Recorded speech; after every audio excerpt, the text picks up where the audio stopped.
They said it was just a faulty piece of equipment, a silly old rumor.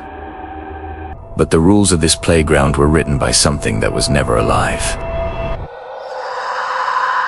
The Elmwood Playground had this large, perfectly circular sand pit, about 20 feet across, directly under the main spiderweb climbing net. It was ringed with 5 heavy, smooth logs that served as seats for the parents, though mostly it was just us kids there. The sand itself, coarse and slightly orange-tinged, had a peculiar property. It almost never held a shape, no matter how much you watered it or how tightly you packed it. The structures we built, the meticulously engineered castles, and the elaborate trenches for our marble wars would always collapsed by the morning, leaving a smooth, flat expanse by the time we returned after school. We rationalized this as the dew, the wind, or perhaps the neighborhood cats, but it was a predictable reset button, a blank slate for new creations every day. The summer I turned 12, I was there almost daily with my 2 friends, David and Mia. We had a strict routine at Rebiat 4 leave by the time the streetlights flickered on. The day the strangeness began, David was insistent on building a subterranean fort, a structure that required us to dig nearly 3 feet down, right in the center of the pit. We were there well past our self-imposed deadline, the sun having dipped completely below the townhouses, leaving the sky a dark, bruised violet. I remember the air turning abruptly chilly, the kind of damp, metallic cold that seems to come from the earth itself. The only sound was the faint, rhythmic squeak of the one swing on the far end of the set, the swing with the slightly bent chain that always moved a little, even when the air was still. We finished the roof of our subterranean hideout, packed up our shovels, and scrambled over the log barrier, turning back to admire our work in the gloom. It was Mia who noticed it first, her voice a thin, shaky whisper that cut through the silence. "Guys!" Wait. Look. We looked back at the sandpit. It was exactly as we had left it. The log seats, the climbing net, the dark, gaping hole that was the entrance to our creation, but directly adjacent to the entrance, just an arm's length away, was something impossible. The vast, smooth expanse of sand was broken by a line of perfect, miniature footprints, not the messy, scuffed-up prints we make when playing. These were the prints of a very small child, maybe 2 or 3 years old, perfectly formed, with distinct toes and the clean, pressed arch of a tiny shoe. They started nowhere, they simply began about 3 feet from the edge of the baton. They led in a perfectly straight line, 5 delicate steps, right up to the edge of a large log ring. And there, they stopped. There were no prints leading away from the log. There were no prints leading to the log from the perimeter. There were no drag marks, no sign of a jump, no sign of the child having crawled or been picked up, just 5 immaculate, tiny imprints. My mind immediately began the frantic, desperate scramble for a rational explanation. It was the same process the narrator of the first story went through, clinging to the grandma spine theory, because the alternative was simply too terrifying to accept. I thought maybe it was a bird. No, too perfectly formed. Maybe a child got in and out without crossing the sand, but they would have had to be floating to get to the starting point. David, who was the most cynical of us, walked right up to the log, climbed over, and stomped around, deliberately scuffing the surrounding sand. See,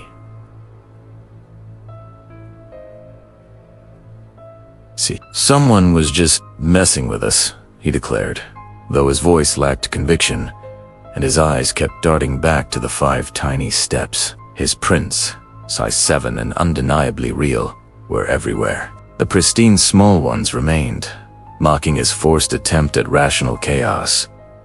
We tried to recreate it. We tried taking 5 steps and jumping. We tried running up and stopping short. We even dragged a log over to the spot and tried pushing it down, but the sand was too soft. Any pressure left a vague, smudged crater, not a clean imprint. The little feet were too light, too gentle, to have left such clarity in that specific, unstable sand. Mia was crying silently, her face pale in the faint moonlight, reflecting off the metal slide. David kept nervously kicking at the large log, never looking at the prints. I, however, found myself doing the opposite. I felt compelled to study them, to memorize their shape. They were too perfect They held an unnatural stillness, a quiet power. The compulsion became a ritual. Every day for the next week, we would check the sand pit before we started playing. And every single day, the sand was perfectly smooth, wiped clean as a slate. The ritual morphed into a desperate search for confirmation that what we had seen was merely a figment of our collective, late-night anxiety. We needed to prove our own sanity. Then, on a Tuesday, we arrived to find the sand already disturbed, not by our large, clumsy prints, but by a fresh set of the tiny, perfect feet. This time, the tracks didn't stop at the log. They were closer to the center, by the collapsed fort. They started by the remains of our wooden flag, a popsicle stick we had stuck into the ground end. They circled it slowly as if the small child had been dancing around at their steps, a slow, deliberate waltz in the silent, empty park. There were 7 steps this time, forming a partial circle, and again, no entry or exit points. They simply were. What truly shattered my attempt at logical denial was the final print. It was positioned exactly where the popsicle stick had been, a small indentation overlapping the spot where the stick had been pulled out. The stick itself was now leaning against the outside of the log barrier, placed there neatly, almost politely. We hadn't left it there. I specifically remembered leaving it planted in the sand. We stood there for what felt like an hour, arguing in whispers about who must have done Yita. Younger sibling, a neighbor, but the arguments felt flimsy. Transparent lies we told ourselves to keep the universe from tilting on its axis. The small footprints were clearly evidence of an impossible visitor, an entity that walked the sand when the park was empty, that noticed the small, meaningless flag of a child's game, and that picked it up and placed it aside before performing its solitary, silent sandpit dance. That night, I woke up around 3 a.m.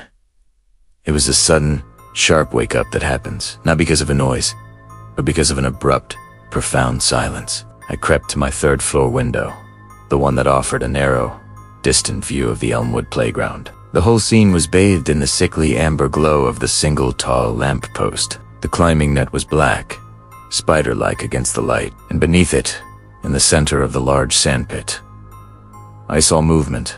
It wasn't a child. It wasn't a raccoon or a cat or any animal I could name. It was a shape, a deep, concentrated shadow that seemed to absorb the amber light. A patch of pure, 3-dimensional blackness that possessed a fluid, shifting geometry. It was perhaps the size of a small child, but it had no distinct features, only a restless, low motion. It wasn't walking, it was flowing, like heavy oil across a sheet of glass. As I watched, paralyzed, the shadow reached the perimeter of the sandpit. It stopped at the log ring, and then, without climbing, without shifting, it simply stretched upward and over the barrier, a slow, silent arc of impossible darkness, before contracting again on the rubber mulch on the outside. It paused there, a small, dark blot. Then, slowly, with an unnerving, perfect rhythm, it began to flow toward the swing set. The bench-chain swing was completely still in the lamplight. The shadow stopped directly under it. The movement ceased. I stood there, watching the vacant, silent playground for another 10 minutes, waiting for the shadow to move, to turn, to do anything. But it remained, a pool of pure night in the amber glow, directly beneath the still swing. The following morning, the small footprints were everywhere in the sandpit. They were all over our collapsed fort, and this time they led in a messy, chaotic spiral from the very center of the pit, all the way to the swing set. The last, deepest print was directly below the bench-chain swing, in the exact spot I had watched the shadow pause. I never told Mia or David what I saw. I knew, instinctively, that this was something I had witnessed alone, a burden of reality that was not meant to be shared.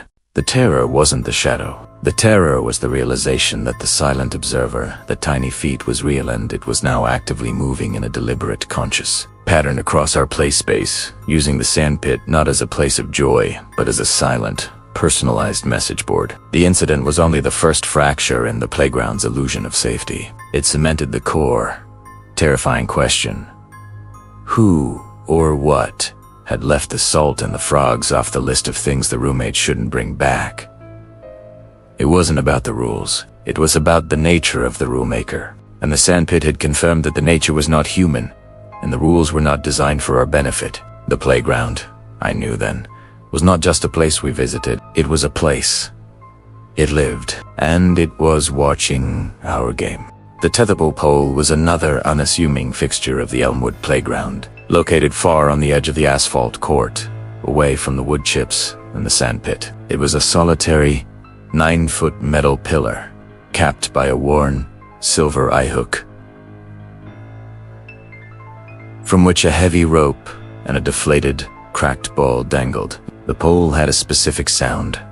When the wind was strong, the hook would rattle, a light, metallic chink chink chink that was the familiar soundtrack to our afternoons. The pole itself was covered in years of scratched graffiti, mostly juvenile declarations of love or crude sketches, which we ignored. It was solid, permanent, and utterly ordinary. The second wave of strangeness focused entirely on this structure, a shift from the subtle visual evidence in the sand to a direct, auditory violation that struck at the core of our communication and sense of shared reality. It began with the silence. It was midsummer. The heat, a thick, oppressive blanket that shimmered off the black asphalt court. David, Mia, and I were playing tetherball, mostly just tapping the ball around lazily. I remember the exact moment the normalcy broke. David was laughing, loud, booming, characteristic laugh of his after hitting the ball over the rope with too much force. The ball swung back wildly, missing the pole and hitting Mia directly on the shoulder. Mia, startled, let out a sharp, surprised yelp. Then, nothing. The echoes of the laughter and the yelp vanished, not fading naturally, but simply ceasing to exist.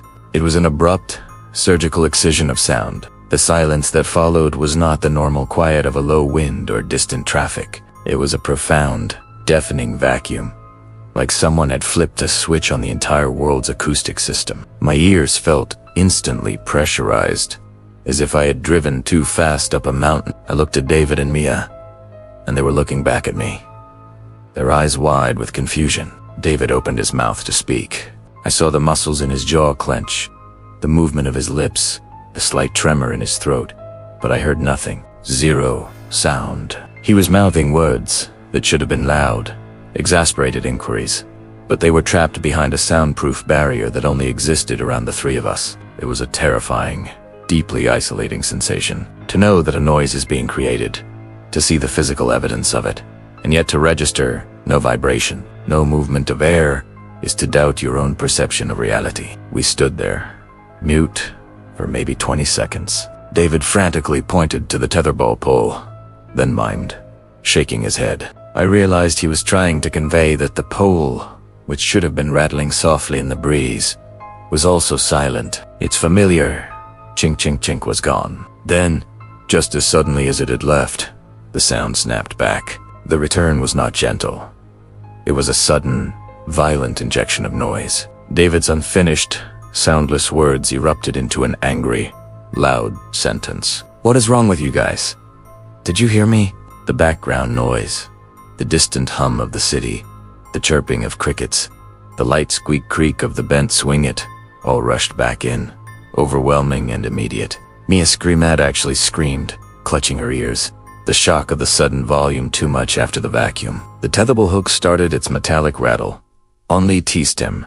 It was too fast, too frantic, like a machine running far above its intended RPM. We were rattled, but we did what any children do when confronted with the incomprehensible. We rationalize. Mia blamed the heat, suggesting it had caused a temporary, collective pressure-induced auditory hallucination. David, leaning on his cynical streak, said we were clearly all dehydrated. But I knew, deep down, that this was simply another deliberate message. The presence from the sandpit had moved, and it was now playing with the very air we breathed. The silence began to happen more often, and with a specific, horrifying pattern. It always occurred when one of us was about to say something important, not just idle chat about homework or snacks, but when one of us was about to vocalize the fear. One afternoon, Mia looked at me, her eyes dark and serious. She was leaning close, ready to confess something. Her lips were already forming the words, "I think something is," and snap. The sound cut out instantly. her face contorted with effort, pushing the words out, but the vacuum was total. She grabbed my arm, her fingernails digging in, desperate to break the sound barrier, to convey her internal dread. The silence held for an unnerving length of time, 30, maybe 40 seconds before it cracked open and sound returned with a metallic screech that seemed to emanate directly from the tetherball pole itself. It was then I noticed the scratches. The old, familiar graffiti on the base of the pole was still there, but around 2 feet up the smooth, green paint, there were new marks. They were too thin to be from a rock or a key. They were almost like needle scratches, forming shallow, intricate patterns that looked suspiciously like heavily stylized, blockiest creeped. They were tiny, dense, and unnerving. David, ever the logical skeptic, traced one of the lines with his finger. "Just some new vandalism," he muttered. As his finger touched the paint, the metallic chink-chink of the hook immediately began to slow down, becoming heavy and deliberate. Chink, ... Pause, ...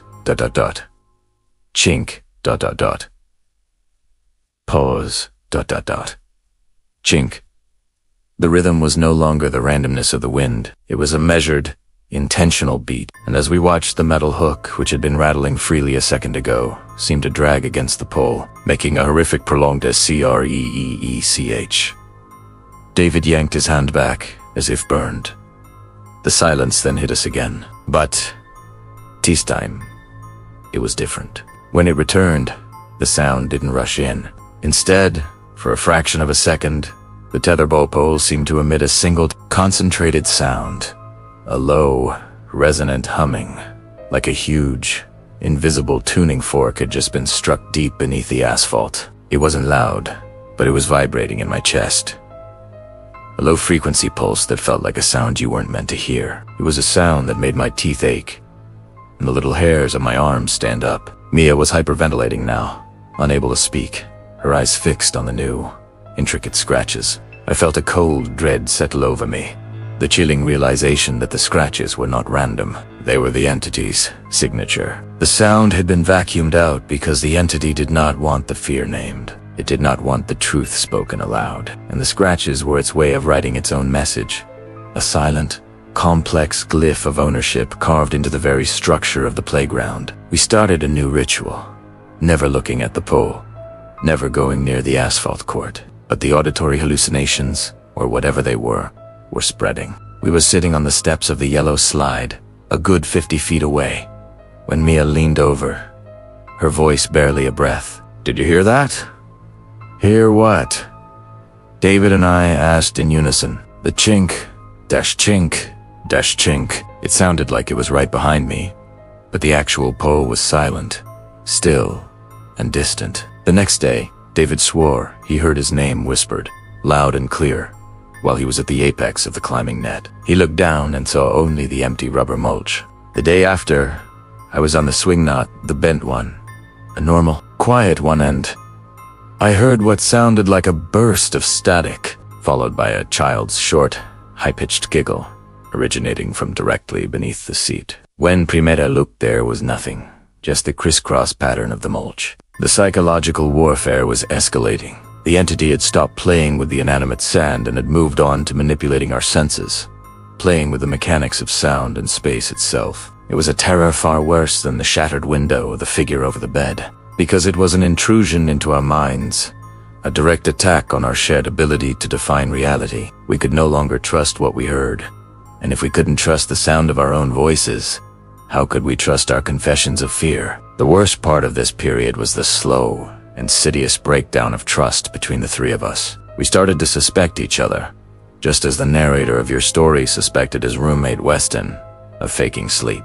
Was Mia truly hearing the rattling behind her, or was she trying to scare us? Was David pretending to hear his name so we would leave? The entity had achieved its ultimate goal. It had forced us into a state of isolating paranoia, where the safest response was to keep the fear silent, which was exactly what it wanted. We began to look at the tetherball pole as a sort of antenna, a monument to a silent, watchful intelligence that was using the park as physical structure to broadcast its unsettling presence directly into our ears. The playground, a tease point, had become a minefield of psychological and sensory dread. We had mentally mapped the danger zones, the the sandpit visual evidence, the tetherball pole auditory violation, and now the swing set. The set had 4 swings, but one was notorious. The third one from the left, the one with a slight bend in the chain that, as I mentioned, always swayed with a gentle, hypnotic squeak creak, even on the stilliest. We had an unspoken, yet absolute, rule about that swing. Never sit on the squeak creak swing after sunset. This rule was the direct result of a piece of neighborhood lore passed down from the older kid. Flimsy, almost laughable story about the swing having been installed over a buried well or a girl who fell off it, or some similar ghost story trope. But after the sandpit and the silence, the lore stopped being a joke and became a desperate article of faith. A barrier we believed protected us from whatever intelligence presided over Elmwood. The violation of this rule happened, as terror often does, through a momentary lapse of judgment, fueled by arrogance and a need for self-reassurance. It was David who broke it. He was tired of the fear. He was tired of our whispers and our sidelong glances at the tetherball pole. He was deeply resentful of the paranoia that had turned his once fun playground into a space governed by silent, invisibly mundaeus. He wanted proof that the entity was a lie, a collective delusion, and so he chose the clearest, most definitive act of defiance. It was late afternoon, the sun still high enough to cast long, defiant shadows. We were arguing about leaving early, our voices thin with anxiety. David suddenly turned, his eyes blazing with a mix of fury and fear, and he marched directly to the squeak creak swing. He didn't just sit on it. He threw himself onto the cracked plastic seat with a loud, aggressive exhale, grabbing the chains with unnecessary force. "See?" he yelled, his voice echoing unnaturally in the sudden stillness. "It's a stupid swing. It's just a bent chain. It's nothing. There's no ghost. There's no entity. There's no curse." He began swinging, Ekenhard deliberately trying to break the hypnotic, slow rhythm the swing usually kept. Squeak, creak. S-Q-U-E-A. K creak. Mia and I were frozen, watching the spectacle with a cold dread that went bone deep. We didn't need a rational explanation for the consequences. We just knew they were coming. It was the same intuitive terror that drove the narrator of the first story to immediately suspect his roommate of a demonic possession because of a secretive notebook and strange rules. We were watching a sacred boundary being desecrated, and we knew the price would be exacted. David reached the apex of his swing, a height I knew was unsafe, the chains groaning under the strain. He was laughing, a loud, triumphant, almost maniacal sound. It was right. He was proving us wrong. He was conquering the invisible fear. Then, on his downswing, it happened. The left chain snapped. It wasn't a slow fraying or a gradual metal fatigue. It was a sharp, sudden crack that sounded like a rifle shot. The chain didn't break at the top hook. It broke exactly in the middle of the long strand.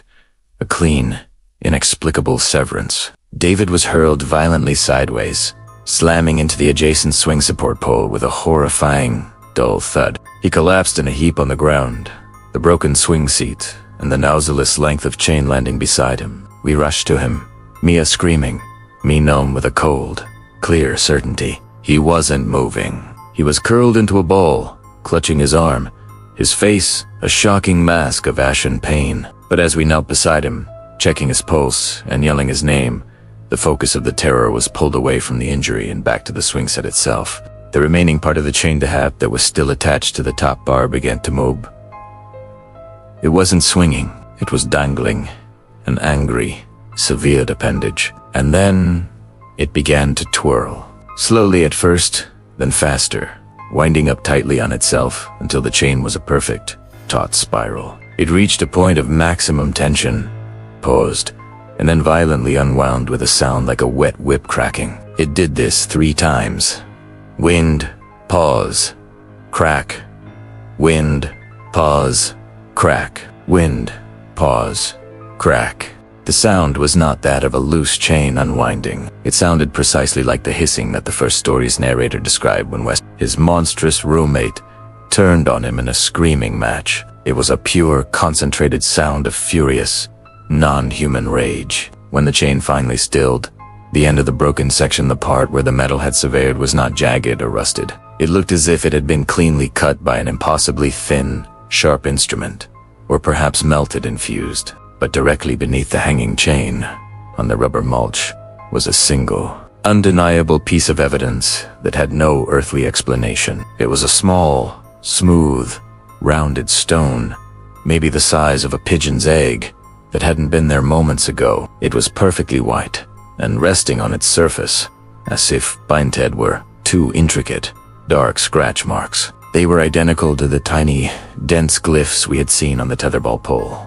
My memory of the next few hours is fragmented, a chaotic blur of panic, sirens, and parental intervention. David had a fractured arm, and his parents, naturally, blamed us for daring him to swing too high. They blamed the municipality for not maintaining the old equipment. They blamed the physics of metal fatigue. They blamed everything rational. But Mia and I knew the truth. We knew the entity had taken the challenge personally. We knew that David had broken the only rule we had, and the entity had responded with a clear, physical consequence. It was not a ghost that accidentally injured. It was a malicious intelligence that enforced its domain with brutal, tangible precision. It didn't want us to fear the swing. It wanted us to fear the consequence of disobedience. The white stone, left as a chilling calling card on the mulch, was the ultimate confirmation. I see your violation, and this is your punishment. The experience left an irreversible psychological mark, much like the ending of your original stories. David's mother moved their family out of the neighborhood 3 weeks later. They never sold their house. They simply abandoned it, terrified by the accident and the growing, unspoken rumors about the playground. Mia and I were left alone, two children who had witnessed an act of definitive, malevolent power. The fear was no longer a game or an unsettling oddity. It had achieved physical form, a white stone marked with a silent signature, and it had fractured our reality with a sound like a gunshot. After David left, we stopped visiting the playground altogether, but the experience of the broken swing did not end there. For the next 2 months, whenever Mia and I were together, talking about anything homeward, a movie, a piece of gossip, the sound of a single, slow, rhythmic squeak, creak, would sometimes drift into the air. Even when we were miles from Elmwood, it would be brief, often just 2 cycles of the sound, and then it would vanish. It was a distant spectral echo of the broken swing, a constant chilling reminder that the entity's reach extended far beyond the confines of the playground, a constant acoustic terror designed to ensure that the fear of the consequence would never leave us. We had been marked by the white stone, and the game of consequences was now a permanent, silent fixture in our lives. The Elmwood Playground also had a large, industrial-strength metal merry-go-round, the kind that is now deemed a safety hazard and has been removed from most modern parks. It was a heavy circular platform with 4 handles anchored by a thick, central post, and it was located right on the edge of the park's boundary, where the well-maintained lawn abruptly ended and the dense, dark thicket of the town's small, unkempt nature preserve began. This merry-go-round was the demarcation line, the place where the world of rubber mulch and plastic slides gave way to the silent, overgrown world of the woods. After David left and the silence and the squeak creak followed us home, Mia and I maintained a strict, self-imposed exile from the playground. For nearly a month, we avoided the entire block, taking long, circuitous routes to and from school, feeling a wave of relief every time we successfully put distance between ourselves and the sight of the broken swing. But the fear, left to fester and grow in the silence, eventually evolved into a compulsive, morbid curiosity. We felt a strange, gravitational pullback to the park, a desperate need to know if the entity was still there. We went back one late Friday afternoon, standing outside the fence, peering through the diamond mesh wire. The playground was completely deserted, bathed in the sickly yellow of the setting sun. The squeak creek swing hung motionless, a symbol of broken rules and physical consequence. The tetherball pole stood silent, its hook still. Everything was unnaturally, profoundly still. Then, Mia gasped. On the merry-go-round, which was perfectly centered and silent, sat a figure. It was a girl. She looked about 5 or 6 years old, small and delicate, dressed in a faded yellow dress, a color so eerily, Similar to the yellow sweater from the girl in the window story, that a cold jolt of recognition and dread shot through me. She was sitting perfectly still on the edge of the platform, her legs dangling, her hands resting calmly on the metal rim. But what caused me a gasp, and what instantly sent a paralyzing wave of terror through me, was her orientation. She was sitting with her back to the park, her face and body directed entirely toward the dark, dense, encroaching woods. We watched her for 10 minutes, clinging to the fence like a lifeline. She didn't move.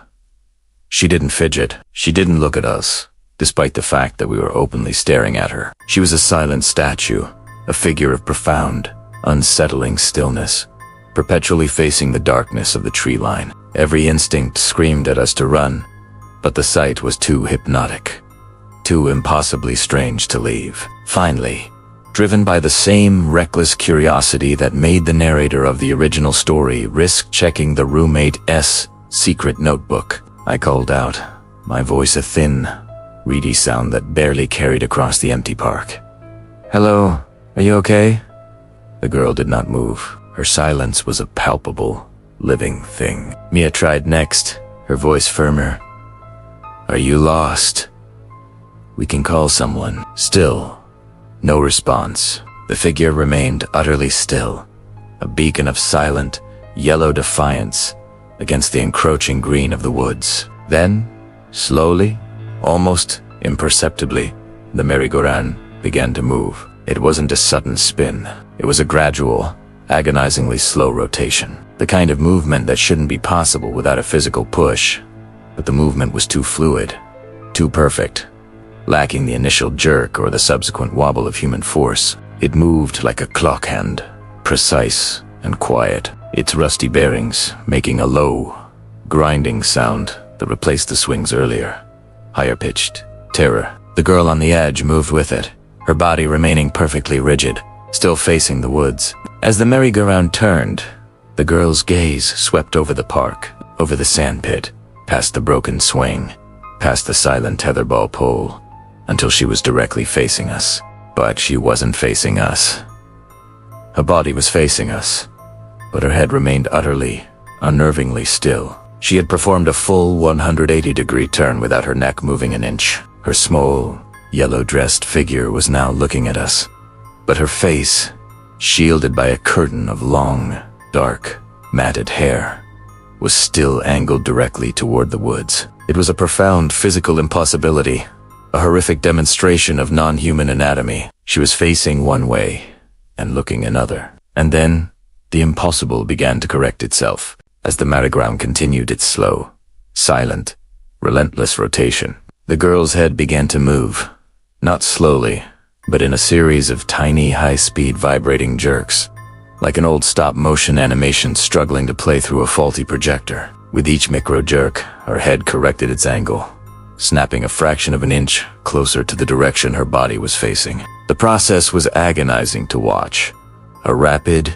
internal shuddering that should have been accompanied by a cracking of bone, but was instead utterly, sickeningly silent. When the merry-go-round completed its full rotation, the girl was sitting in her original position, body facing the woods, head facing the woods. But the final, terrifying snap had revealed the flicker of her face, and in that brief, horrifying fraction of a second, I saw two things that cemented the absolute, undeniable nature of this entity. First, her face was not that of a child. Where her features should have been, there was only a smooth waxen pallor in her eyes, or the deep shadowed sockets where her eyes should have been were open wide, fixed not on the woods but on something far, far beyond them. Second, on the small, dangling end of the broken chain on the Squeak Creek swing, which was now directly in my line of sight, I saw a new item. Hanging perfectly still from the severed link, not rocking, was a single, tiny, faded yellow ribbon. The side of the ribbon, a tangible, physical link between the girl on the merry-go-round and the broken swing, destroyed my last rational defenses. The presence was no longer an impersonal force of rules and silence.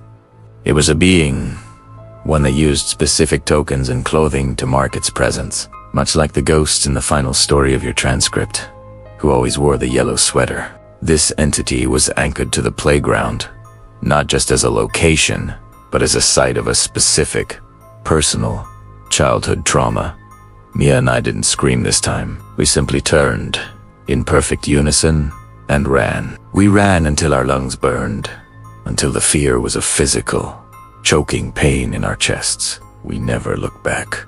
The revelation of the yellow ribbon, the horrifying, jerky movement of the head, and the smooth, eyeless face of the girl confirmed the ultimate, terrifying hypothesis. The entity was not a monster that visited the playground. It was a monster that was made by the playground, anchored to it by a traumatic event. It was a child, trapped and malevolent, demanding obedience to its silent rules, and violently punishing any defiance, just as David had been punished. The lasting psychological weight of this incident was the final, irreversible change in how I viewed the world. The terror of the sandpit was that an unknown entity was watching us. The terror of the tetherball pole was that it could steal our voices.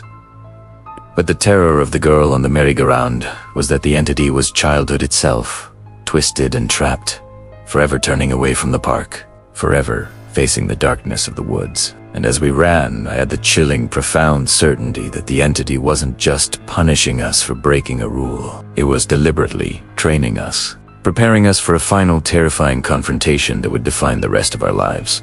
The Elmwood Playground's largest and most dominating feature was the enormous, curving tube slide. It was a gaudy, intimidating structure, painted a vibrant, aggressive red, and it stood at the highest point of the park's small, central hill. The slide was enclosed a long, opaque cylinder that plunged into a large bed of rubber chips, meaning that once you entered the top, you were committed to a terrifying dark descent with no view of the outside world until you burst out the bottom. It was the place of greatest exhilaration and, as it turned out, the final, culminating site of the playground's malice. After the terror of the girl on the merry-go-round, Mia and I had entirely severed our ties with Elmwood. We told no one what we had seen, not our parents, who would have reacted with the same dismissive skepticism as the grandmother in your shared story, insisting it was just the old house making noises, and not the police, who would have found nothing but an empty park and a broken swing. The fear had turned into an internal, isolating burden. A secret language shared only between the two of us. The nightmares, however, had started. They were always the same. A deep, profound silence, the chilling squeak creak of the bent swing, and a small, perfectly formed footprint in the dark. But the dream's final image was always the same.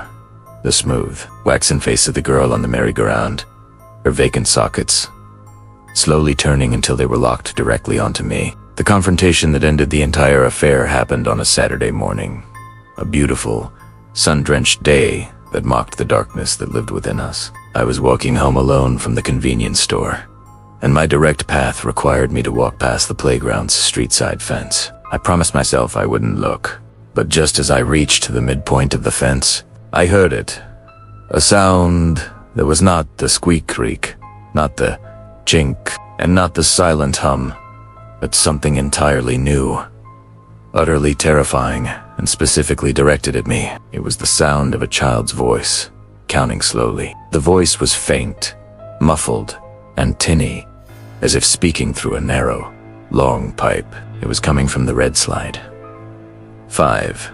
The voice whispered. The tone was not playful. It was a chilling, empty monotone, devoid of inflection or warmth.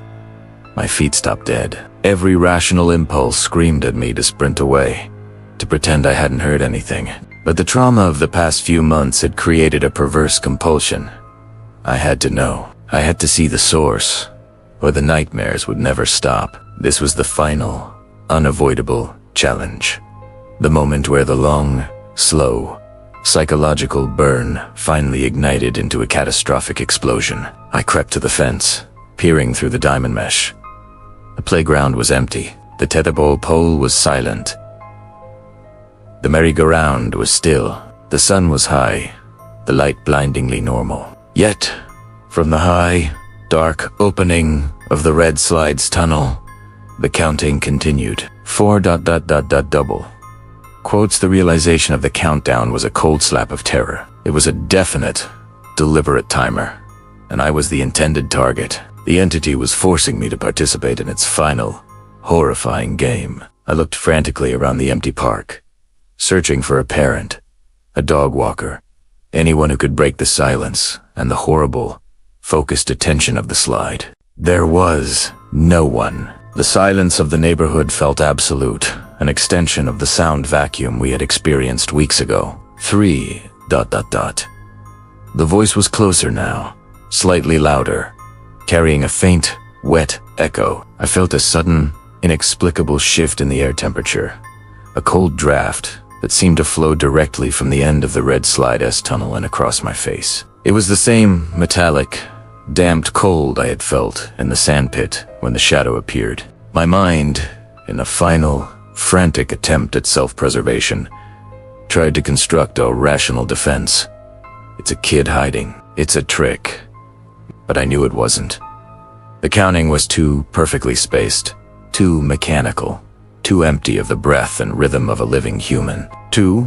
The voice was right there, loud and clear, resonating from the inside of the enclosed plastic tube. It was the voice of the girl on the merry-go-round, small, dry, and impossibly ancient. As the sound of the word "two" finished, a terrifying phenomenon occurred at the top of the slide. The red plastic of the entrance darkened.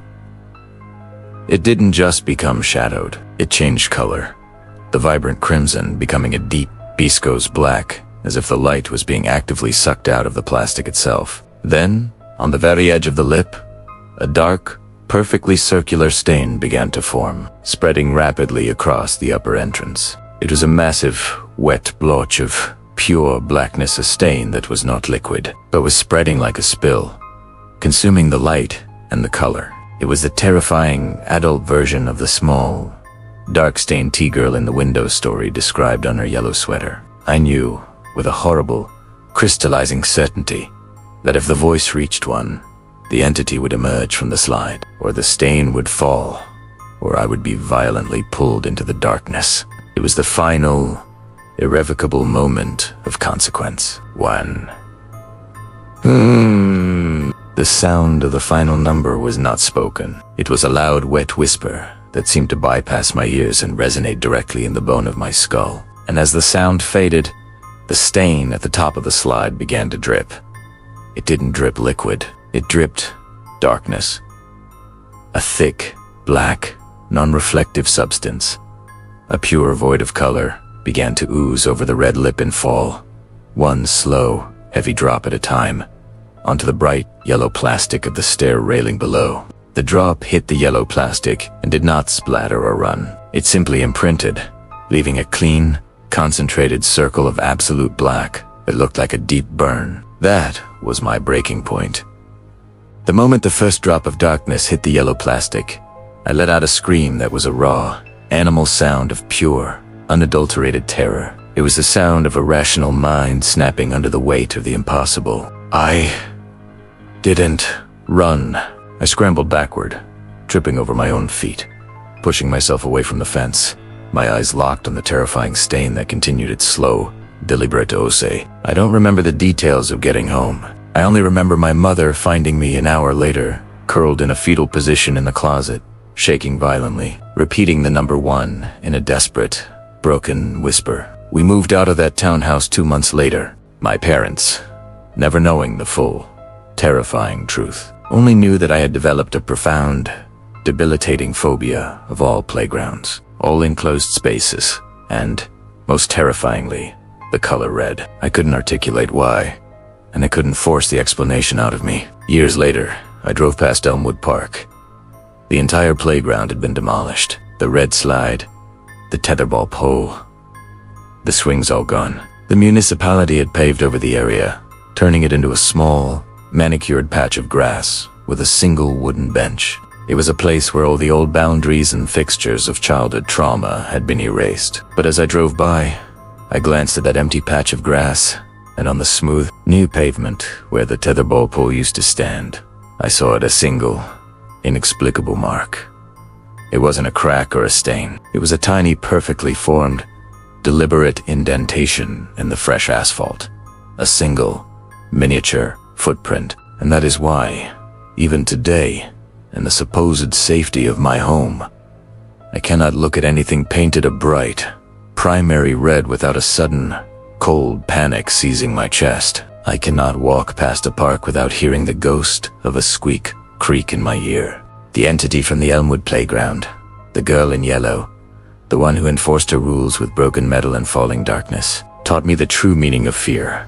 That the boundaries of childhood innocence are fragile, and when they break, the resulting trauma is a stain that no passage of time, no demolition, and no attempt at rationalization can ever truly erase. The game is over. But the consequence, the fear, and the single, tiny footprint remain.